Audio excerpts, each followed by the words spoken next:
dilakukan pemungutan suara ulang tanpa diikutin oleh calon wakil presiden 002.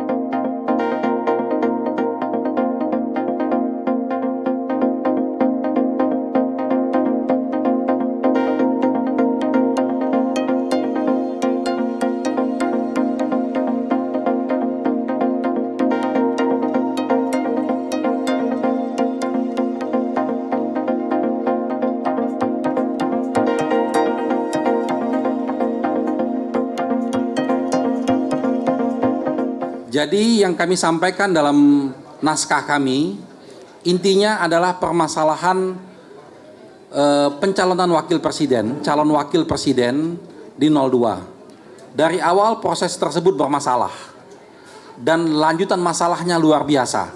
Karena kebetulan calon wakil presiden ini adalah anak seorang presiden, sehingga membawa dampak yang begitu luar biasanya. Jadi seandainya nanti ini diterima sebagai satu argumen yang kuat oleh Mahkamah Konstitusi, tentunya kami mengharapkan dilakukan pemungutan suara ulang tanpa diikutin oleh calon wakil presiden 002 yang saat ini. Pada intinya, seperti juga sudah diungkapkan di media, kami meminta diskualifikasi kepada pasangan paslon 02 yang menurut hemat kami telah didaftarkan dengan melanggar ketentuan hukum dan etika. Dan itu sebetulnya sudah dikonfirmasi oleh MK dan terakhir oleh DKPP.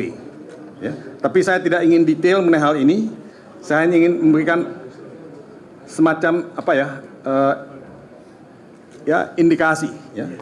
Kemudian juga tentu karena ada diskualifikasi, kita juga memohon pemungutan suara ulang di seluruh TPS di Indonesia. Jadi bukan di satu tempat atau dua tempat, tapi di seluruh Indonesia. Dan tentu kami juga meminta kepada MK untuk membatalkan keputusan KPU yang kita sama-sama dengarkan beberapa hari yang lalu. Dan memerintahkan KPU untuk menyelenggarakan pemungutan suara ulang seperti yang kami minta. Nah, saudara-saudara, ini intinya yang kami minta. Tapi saya ingin mengajak teman-teman untuk melihat apa sih sebetulnya persoalan yang kita hadapi. Karena menurut saya kita dalam satu momen yang sangat menentukan dalam kehidupan kita berbangsa dan bersejarah.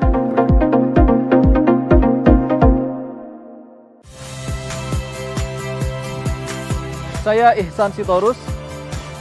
Saksikan program-program Kompas TV melalui siaran digital, pay TV, dan media streaming lainnya.